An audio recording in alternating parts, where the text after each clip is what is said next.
I got back from the conference around 9 p.m. on a Thursday, 3 days earlier than planned. The Boston deal had wrapped up faster than expected, and I'd caught an earlier flight. My business partner Rick had stayed behind for follow-up meetings. We just closed our biggest contract yet, $2.3 million over 2 years. I should have been celebrating. The house was dark except for the bedroom light upstairs. My wife's car sat in the driveway next to another vehicle I didn't recognize. A black Audi sedan, expensive, unfamiliar. I stood there with my suitcase staring at it. Something felt wrong. I unlocked the front door quietly.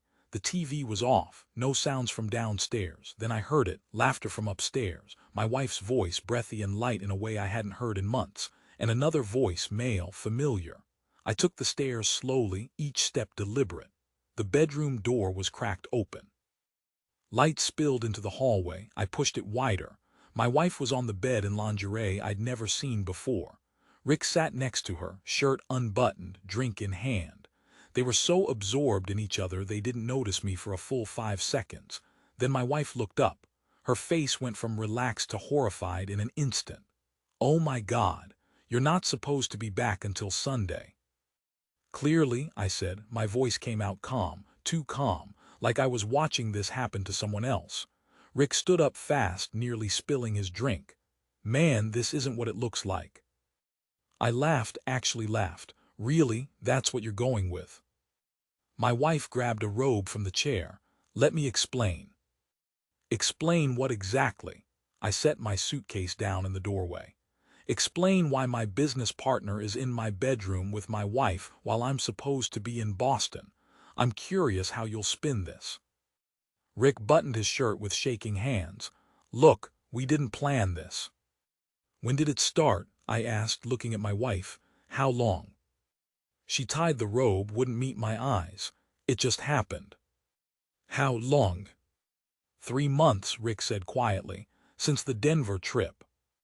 "Denver?" We'd gone together for a pitch meeting, stayed 4 days. I'd thought we were building our company. He was building something else.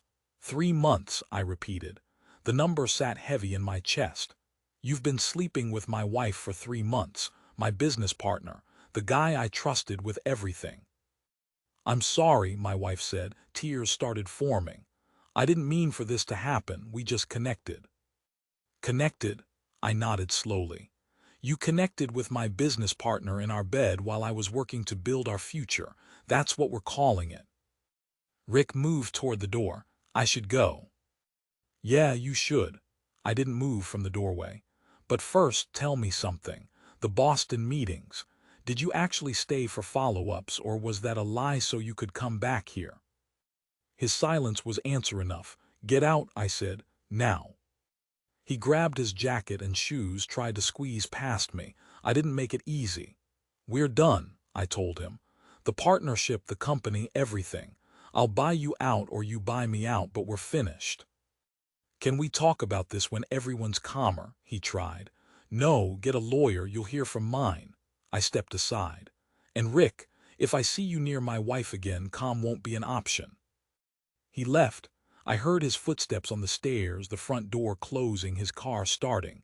Then silence. My wife stood by the bed, crying now. Full tears, mascara running. "I'm so sorry. I never wanted you to find out like this." "How did you want me to find out?" I asked. "Were you planning to tell me or just keep lying?" "It wasn't supposed to go this far." "How far was it supposed to go?" I walked into the room, looked around. Our bedroom. Photos of us on the dresser. Wedding picture on the wall. 7 years of marriage reduced to this moment. "Were you going to leave me for him?" She didn't answer. "Answer me. Were you planning to leave?"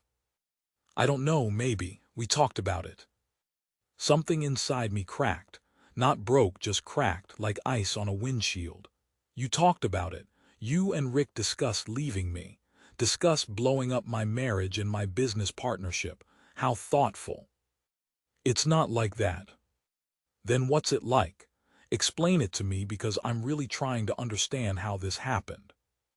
She sat on the edge of the bed. "You're never here. You're always working, always focused on the business. I felt invisible. I was building something for us. Everything I did was for our future. No, you were building something for you. I was just supposed to wait around and be grateful. Her voice got stronger, defensive. Rick actually saw me. He listened. He made me feel important. So this is my fault. I felt the calm starting to crack. I work too much, so you sleep with my business partner. That's the logic. I'm not saying it's your fault. I'm saying I was lonely. Then you should have talked to me, gone to counseling, done literally anything except this. I pointed at the bed. This isn't about being lonely. This is about you wanting something and taking it without caring who it hurt. That's not fair. Fair? I laughed again, harsh this time. You want to talk about fair? I trusted both of you, completely.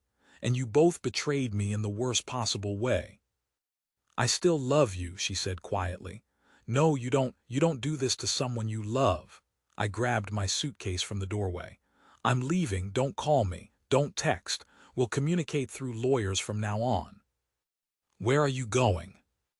Does it matter? This is your house too. You don't have to leave. I looked at her, really looked. The woman I'd married 7 years ago, the person I'd trusted with everything. I can't be in this house right now. I can't look at you without seeing him here. So yeah, I have to leave. Please don't do this. We can work through it. There's nothing to work through. You made your choice 3 months ago. I'm just catching up. I walked toward the stairs. My lawyer will contact you next week. Start thinking about how you want to divide things. You're giving up on us that easily. I stopped, turned back. Easily? You think this is easy? I just found my wife in bed with my business partner. Nothing about this is easy. But I'm not going to beg you to choose me. I'm not going to compete with Rick for your attention. You want him, you can have him, I'm done. I left before she could respond. Drove to a hotel near the airport, checked in with my suitcase still packed from Boston, sat on the bed and stared at the wall. My phone started buzzing immediately. Her name lit up the screen over and over. I turned it off. The next morning I called my lawyer, David Chen, the guy who'd handled our business incorporation 3 years ago. His secretary put me through immediately. I need to file for divorce, I said, and I need to dissolve a business partnership. Same person involved in both. Tell me everything. I laid it out. The early return, finding them together, Rick's admission about 3 months, the Denver trip, the lies about Boston. David listened without interrupting. When I finished, he said, "This is going to get complicated. The business complicates the divorce and vice versa, but we can handle it. First thing, don't sign anything. Don't agree to anything verbally. Everything goes through me." Understood. Second, document everything. Every conversation, every text, every interaction. Screenshot, save, back it up. Already started. Good, come by this afternoon. We'll start the paperwork. I met him at 2 p.m. His office overlooked the financial district, glass and steel and expensive furniture. We went through everything. Assets, business structure, marital property. The company was worth roughly $4 million on paper. We'd built it from nothing in 5 years. Now I had to figure out how to untangle Rick from it without destroying everything. The affair complicates his position, David explained, especially since it involves your spouse. We can argue he violated the partnership agreement's good faith clause. That gives us leverage. I want him out, whatever it takes. It'll cost you. Buying out his share means liquidating assets or taking on debt. I don't care. I'm not working with him another day. David made notes. I'll draft a dissolution proposal. Lowball it first, see if he counters. Meanwhile, I'll file the divorce petition. Virginia's a no-fault state, but we can still use the affair to negotiate favorable terms. She doesn't work. I've supported her for 3 years while she found herself. The bitterness in my voice surprised me. I'm guessing that means alimony. Possibly, depends on several factors. How long you've been married, income disparity, her earning potential. He looked up. But the affair gives us ammunition. Courts don't like infidelity even in no-fault states. We can argue she doesn't deserve support given the circumstances. I left with a folder full of papers to sign and a retainer agreement for $10,000.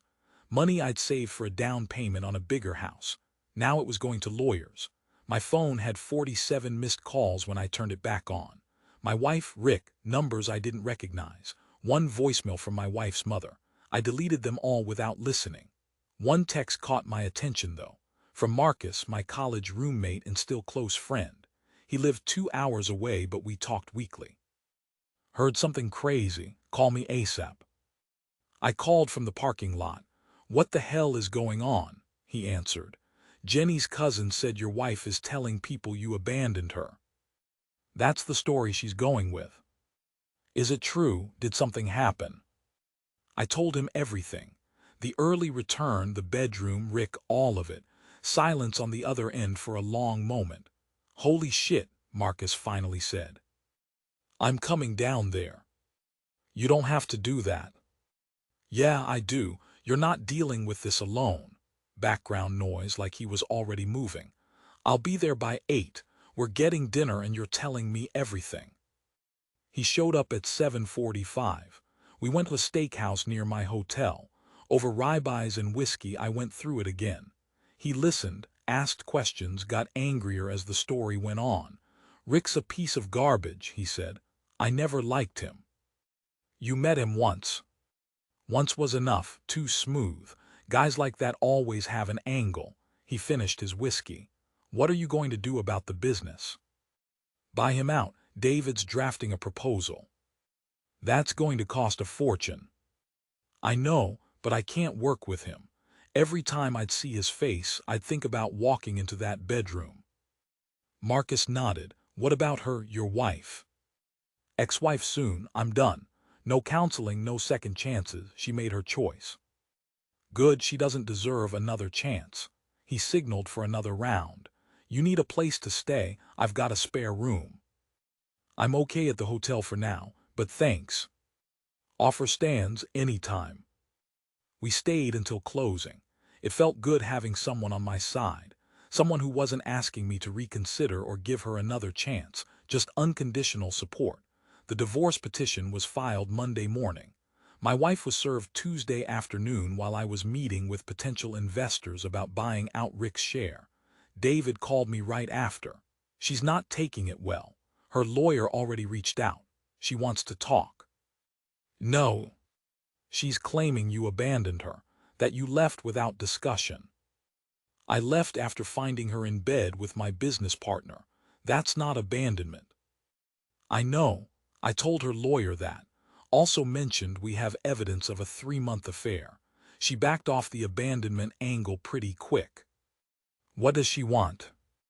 Alimony, half the house equity, half your retirement accounts, and she wants the car. I laughed, couldn't help it. She wants alimony after cheating for 3 months, and the car I paid for. It's a negotiating position. She knows she won't get most of it, but she's trying. Counter with nothing. She gets her personal belongings and whatever she brought into the marriage. That's it. That's aggressive. So was sleeping with Rick. David was quiet for a moment. Okay, I'll draft a response, but be prepared for this to get ugly. It got ugly fast. Her lawyer filed a motion for temporary support, claiming she couldn't afford rent without my income. David countered with evidence of the affair and her ability to work. The judge denied her motion. She started calling me from different numbers. I blocked each one. Then she showed up at my hotel. The front desk called my room. There's a woman here claiming to be your wife. Should I send her up? No, tell her to leave or you'll call the police. Understood. She didn't leave. I watched from my window as she sat in her car for 2 hours before finally driving away. Rick's response to the dissolution proposal came Thursday. He wanted $2 million for his half of the company, immediate payment and retention of his client relationships. He's insane, I told David. The company's worth $4 million total. His half is worth $2 million, but he's not getting immediate payment. And those client relationships. I brought in 80% of them. He knows he has leverage. You want him out fast. Not that fast. Counter with $1.5 million, get paid over 3 years and all clients stay with the company. He can start his own firm if he wants, but he's not taking my work. The negotiations dragged on for weeks. Meanwhile, the divorce moved forward. My wife's lawyer kept pushing for alimony. David kept pushing back with evidence of the affair, text messages between her and Rick that I'd recovered from our shared cloud account, photos, hotel receipts. "Where did you get these?" David asked when I brought them in. "She never changed the password on our cloud storage. Everything auto-uploaded." This is gold. Her lawyer's going to hate this. He was right. When David sent over the evidence, her lawyer called within an hour. They wanted to settle. "She'll waive alimony if you give her $50,000 and the car," David told me. "Clean break, no ongoing support." "What about the house?" "You keep it. She signs over her interest." I thought about it. $50,000 was steep, but it meant she'd be gone. No monthly payments. No continued contact, just done. Accept it, but I want it in writing that she can't come after me for anything else. Ever. I'll add a clause, complete and total separation of assets, no future claims. We signed the divorce settlement 3 weeks later. Different rooms again. I never saw her face, just signatures on paper ending 7 years of marriage. The business took longer. Rick wouldn't budge on his $2 million demand. I couldn't pay it without destroying the company's cash flow. We were stuck. Then Marcus had an idea. "What if you brought in a new partner, someone with capital who could buy Rick out?" "Who would want a partner with a company in the middle of a dissolution?" "Me." I stared at him. "You're serious?" "Dead serious. I've got money saved. My business is doing well. I could invest $1.5 million, buy out most of Rick's share, and we restructure. You maintain majority control. I come in as a minority partner." "Why would you do that?" "Because you're my best friend, because Rick's a snake who deserves to lose, and because I actually think the company's a good investment." He pulled out his phone, showed me a spreadsheet. "I've been looking at your financials. You're profitable, growing, and you have solid contracts. This is smart money." We spent a week working through the details with lawyers and accountants. Marcus would invest $1.5 million for a 30% stake. I'd retain 70%. Rick would get his $1.5 million and be completely out. No ongoing relationship, no client retention, nothing. Rick's lawyer tried to fight it, but David shut it down. "Your client can accept $1.5 million now, or we can drag this through court for 2 years and he'll end up with less. His choice." Rick accepted. We signed the papers on a Friday afternoon. Marcus wrote the check. Rick walked away with $1.5 million and nothing else. "How does it feel?" Marcus asked afterward. "Like I can finally breathe." We restructured the company over the next month. New name, new branding, new office space.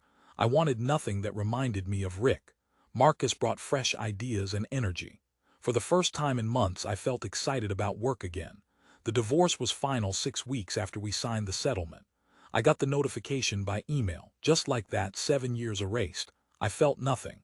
No sadness, no relief, just emptiness. I sold the house a month later. Too many memories. Too many rooms where I'd see her or imagine Rick. I bought a condo downtown, modern and clean with no history, started over completely. My ex tried to contact me once after everything was final. A letter forwarded through David's office. She wanted closure, she said, wanted to explain, wanted me to understand it wasn't about me, it was about her needs. I read it once and threw it away. There was nothing she could say that would matter. No explanation that would make it hurt less or make sense. She'd made her choices, I'd made mine, that was all there was to it. Rick tried to start his own consulting firm. It failed within 6 months. Turns out the clients were loyal to me, not him. He'd been riding my reputation the whole time. I heard through industry contacts that he'd moved to another state. I didn't care enough to verify. My ex moved in with Rick after the divorce. They lasted 8 months before she caught him cheating. The irony wasn't lost on me. Marcus sent me a screenshot of her Facebook status, something vague about betrayal and trust. I blocked her before I could see more. A year after everything imploded, the company had its best quarter ever. Marcus and I had streamlined operations, brought in new clients, and expanded into 2 additional markets. We celebrated with expensive scotch in our new office. "You know what's crazy?" Marcus said. "Rick did you a favor." "How do you figure?" "If he hadn't blown everything up, you'd still be in a dead marriage and a partnership with a snake. Now you're free, the company's thriving, and you actually have a real partner." He raised his glass. "Sometimes the worst thing that happens turns out to be the best thing." I clinked my glass against his. Sometimes. 2 years out, I barely thought about either of them. The company had doubled in size. We had 15 employees and offices in 3 cities. Marcus and I worked well together. He handled operations while I focused on client relationships and growth. It was the partnership I'd thought I had with Rick, but real this time. I dated occasionally, nothing serious. I wasn't ready to trust someone that deeply again. Maybe someday, but not yet. I ran into one of my ex-wife's friends at a coffee shop.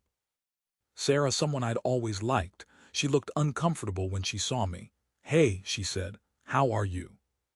"Good, really good actually. You?" "I'm okay," she hesitated. "Look, I never got to say this, but I'm sorry about what happened. What she did was wrong. A lot of us told her that." "I appreciate that." For what it's worth, she regrets it. Not that it changes anything. "No, it doesn't." I grabbed my coffee from the counter. "But I hope she's doing okay. I don't wish her harm." Sarah smiled slightly. "That's gracious of you." "Not gracious, just done. Anger takes energy I don't want to spend anymore." I meant it. The rage that had burned so hot that first night had faded to nothing. They were just people I used to know. People who'd made choices that hurt me but ultimately freed me. I'd built something better from the wreckage. 3 years later, Marcus and I sold the company. A larger firm made an offer we couldn't refuse, $12 million. After taxes and splitting it according to our ownership percentages, I walked away with $6.5 million. "What are you going to do?" Marcus asked after we signed. "I don't know yet. Travel maybe. Figure out what I actually want." "You've earned it." I bought a cabin in Montana. Nothing fancy, just peaceful. Spent 6 months hiking, reading, and thinking. No schedule, no pressure, just time. I met someone there. Claire, a photographer who'd moved from Seattle to escape the city. We started as friends, hiking partners who'd run into each other on the same trails. Slowly it became more. She knew about my ex-wife and Rick. I told her early before things got serious. Didn't want secrets. "That's brutal," she said. "How did you get past it?" I'm not sure I did completely, but I learned to live with it. Learned what I won't accept in a relationship. Which is dishonesty, disloyalty, someone who doesn't respect me enough to be direct. I looked at her. I'd rather be alone than go through that again. "I get that." She was quiet for a moment. "For what it's worth, I think you deserve better than what they gave you." "Thanks, I'm starting to believe that."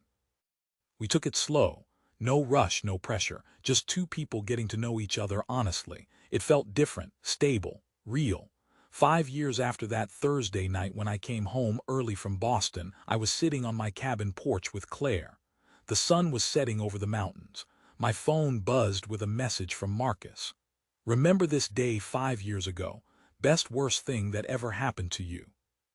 I showed Claire the message. She read it and smiled. "Is he right?" "Yeah," I said, "he is." The betrayal had destroyed everything I thought I had. My marriage, my business partnership, my trust. But it also forced me to rebuild, to choose better, to demand more from the people in my life and from myself. I'd never thank them for what they did. The pain was real and deep and took years to process, but I also wouldn't go back, wouldn't undo it even if I could, because the life I had now was built on truth, not comfortable lies. Claire leaned against my shoulder. "You okay?" "Yeah, I really am." And I meant it.